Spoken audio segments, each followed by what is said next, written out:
A group of MPs has been questioning officials in charge of the controversial High-Speed 2 rail project. They are worried about the rising cost of the scheme and whether it'll bring any real economic benefits to the Midlands and the north of England.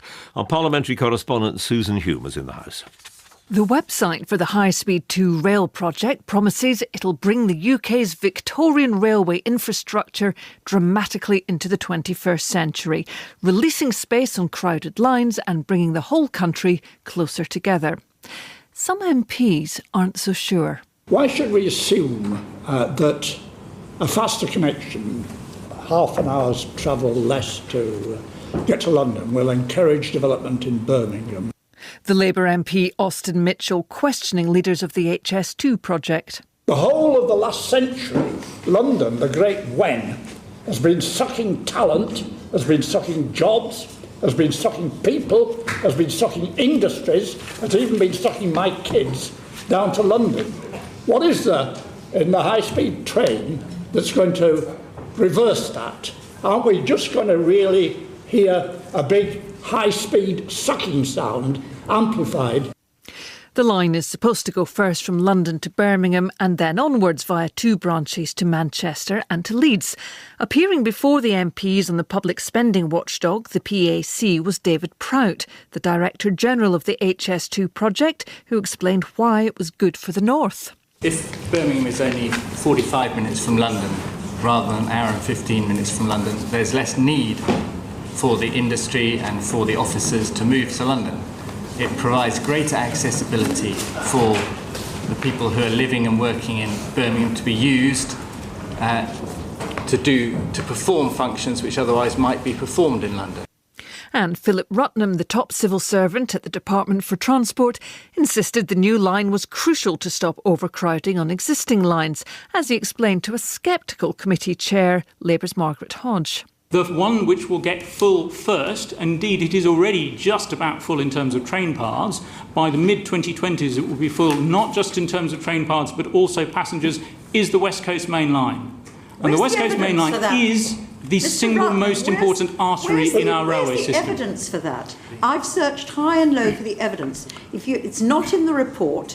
Everybody says it's not published. Where is the evidence on future passenger demand? I think we could certainly do a better job in exposing that evidence. The new lines study from Network Rail 2009, successive route utilisation studies. Those studies also done by Network Rail. A Conservative Richard Bacon gently suggested that maybe Mr Rutman shouldn't just take the rail industry's word for all this. The industry has an interest in this project going ahead, doesn't it? Because then it gets to build rolling stock, it gets to build track, it gets to employ lots of people, the government pays it lots of money. The industry has an interest in this project going ahead, doesn't it? The industry is generally supportive of it. Mr Rutman explained why to a sceptical Richard Bacon. The industry recognises that capacity is central to the strategic case for this project. That's well, the first yes, point. Of course, Mr Rutman, we did discuss this last time when you were here to talk about HS1. Of course they would, because they're not broadband providers, they're train operators, they're constructors of railway track, they like trains, they want more of them.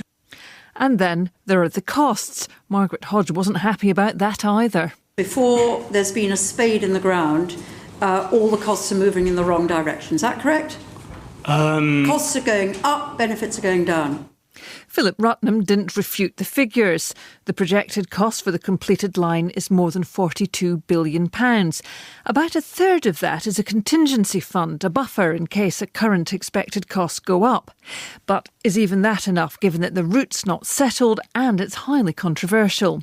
It still has to be approved by MPs who could demand changes.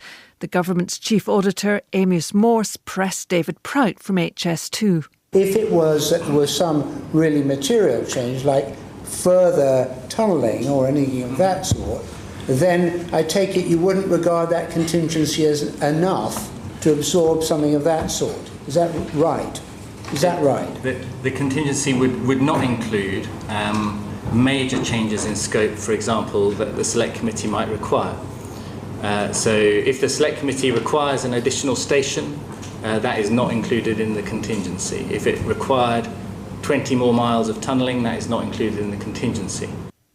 Well, watching all that from the public seating was the former Conservative Cabinet Minister Cheryl Gillan, now one of HS2's most implacable opponents. She's just one of the MPs who may well try to press for a great deal more tunnelling and indeed more stations before the diggers can begin to rev up.